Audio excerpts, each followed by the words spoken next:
Bonjour Frédéric Souillot, vous êtes secrétaire général de Bonjour. Force Ouvrière. Merci d'être sur LCI ce matin. Je voulais vous faire échanger avec Jean-Philippe Tanguy. Je trouve ça intéressant, en tout cas sur le papier. On va voir ce que ça va donner ici à l'antenne sur ce 1er mai. Si Jean-Philippe Tanguy dit aujourd'hui bravo à cette possibilité pour les fleuristes et les boulangers d'ouvrir le 1er mai, vous lui dites quoi? Et vous dites quoi aux boulangers et aux fleuristes ce matin? Non, mais déjà, il faut revenir un petit peu sur ce qu'était la norme. Les boulangers et les fleuristes pouvaient déjà ouvrir le 1er mai. C'était juste les salariés qui ne pouvaient pas travailler le 1er mai. Eh bien, dans la discussion que nous avons eue avec l'exécutif, que ce soit le Premier ministre ou Jean-Pierre Farandou, ministre du Travail, nous avons dit des dérogations pour le 1er mai, il en existe déjà. Moi, je viens de l'industrie. Quand vous êtes en feu continu, on n'arrête pas les fours ni la production le jour du 1er mai. Par contre, il y a une négociation sur les compensations, des récupérations et tout cela. Et ce que nous avons dit lundi, ce pourquoi j'ai milité tout le week-end dernier et lundi soir à la réunion du ministre du Travail, renvoyons les uns et les autres vers une négociation de branche pour parler rémunération, récupération et puis majoration le jour du 1er mai. Mais le 1er mai, et je sais que Jean-Philippe Tanguy est attaché à l'histoire, a 140 ans cette année.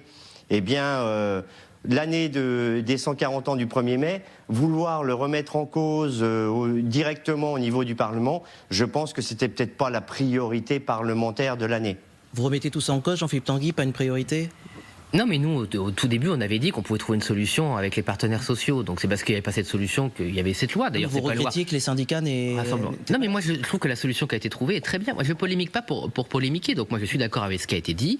Il y a des organisations syndicales, il y a des accords de branche, il y a des réalités du travail qui sont différents, évidemment, si vous êtes salarié d'une boulangerie ou si vous êtes dans la sidérurgie, évidemment. Donc moi, je suis très content. Parce qu'il faut aussi responsabiliser. Moi, il faut avoir, quand on dit oui, le dialogue social, qu'est-ce que ça veut dire? Ça veut dire avoir du respect, mais aussi donner du pouvoir. Parce que si c'est que du blabla, les syndicats, ils doivent avoir des responsabilités du pouvoir. D'ailleurs, le paritarisme, par exemple, sur les retraites complémentaires, je remarque que ça fonctionne très bien, alors que le système général, où il y a le paritarisme qui est affaibli, ça fonctionne moins bien.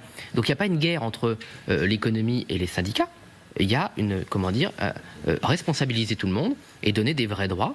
Et moi, j'aimerais savoir aussi l'avis de M. Souillot sur, justement, l'accès des salariés des petites et moyennes entreprises ou des toutes petites entreprises aux droits des salariés, aux droits syndicaux. Je pense que ça, c'est un chantier important. Réponse, Frédéric Souillot. Alors, question-réponse, je vais vous la faire, la réponse. On est déjà présent dans les petites entreprises. Il y a des commissions paritaires régionales de l'industrie, interprofessionnelle et de l'artisanat. On y travaille déjà et les uns et les autres. Souvent, le blocage, il ne vient pas des organisations syndicales de salariés. On y a des conseillers du salarié dans toutes les entreprises de moins de 11.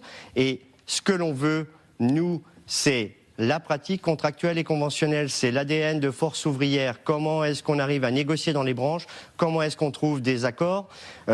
Si on prend l'artisanat, notamment les pâtisseries et les confiseries, eux, ils avaient déjà un accord de branche qui permettait de pouvoir travailler le 1er mai sur la base du volontariat, mais un vrai volontariat. Pas un volontariat avec lien de subordination, c'est où tu travailles le 1er mai, où je te licencie le lendemain. Un vrai volontariat, eh bien tout ça, ça fait partie de la démocratie sociale et de la négociation collective. Et la négociation collective, je la remets en avant à chaque fois. Et depuis que le Parlement n'a plus une majorité, même relative, quels que soient les courants, eh bien, il faut redonner la place qui doit être la sienne à la négociation collective.